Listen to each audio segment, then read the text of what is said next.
Қазір біз енді йогуртты пирог дайындайтын боламыз. Пирогқа қажет ұн, қант, су, сары май және жұмыртқаның сары уызы. Біз қазір алдымен ұнымызға сары майымызды салып, біркелкі массаға айналдырып аламыз.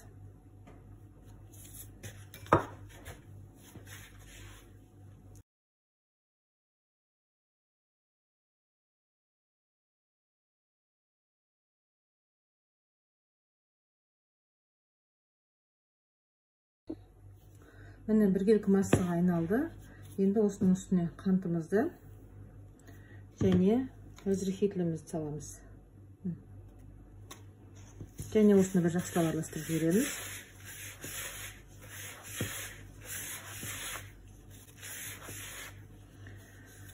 Осылай біріккен массамызға мына 2 жұмыртқаның сары уызының үстіне 20 грамм суымызды құямыз. Және әден қасықпен араластырып аламыз екеуін. Енді осы массаны құйып теста жасаймыз.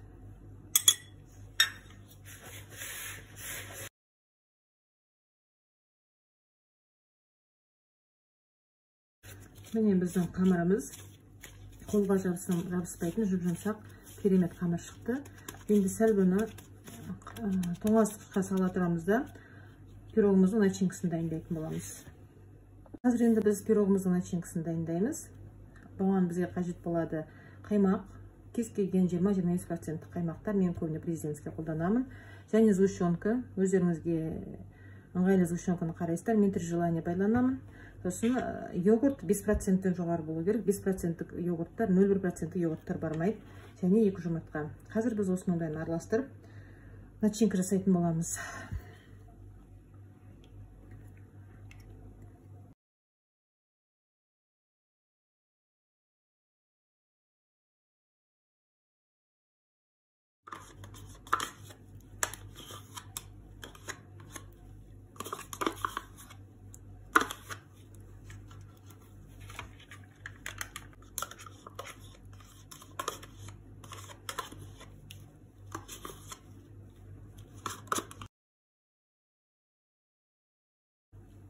Және сондай-ақ кукурузный крахмал саламыз. Мен міне осы чайный ложкамен осындай 5-еуін саламын. Толтырмай осылай аламын да чайный ложкамен 4-еу, 5-еу саламын. Енді осыны әбден біз жақсылап араластырамыз.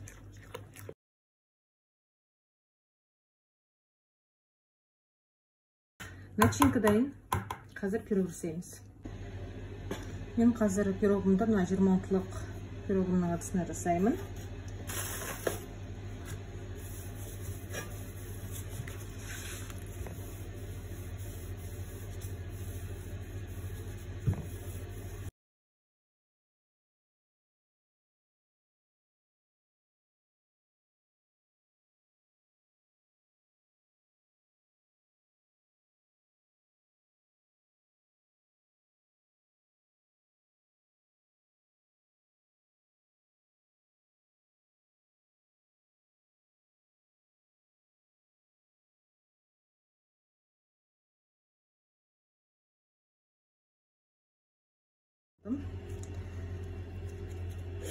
Основасын енді қазір ішіне пирогымыздың начинкасын дайын болған йогуртты начинкамызды құямыз.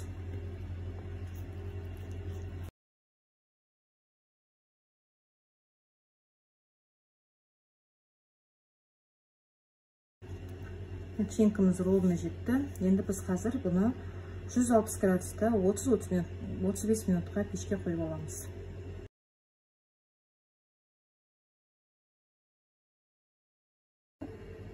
Мына біздің пирогымыз пісіп шықты. Йогуртты пирогымыз. Енді біз кішкене бетіне әдемілеп жібереміз.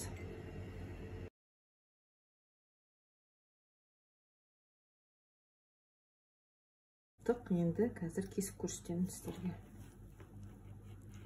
Негізі бұл пирогты әбден суытып, кішкене 1-2 сағат холодильникке қойып алсаңыздар, өте жақсы болады. Міне начинкасы да, тестісі да нежный, сондай пирог шықты.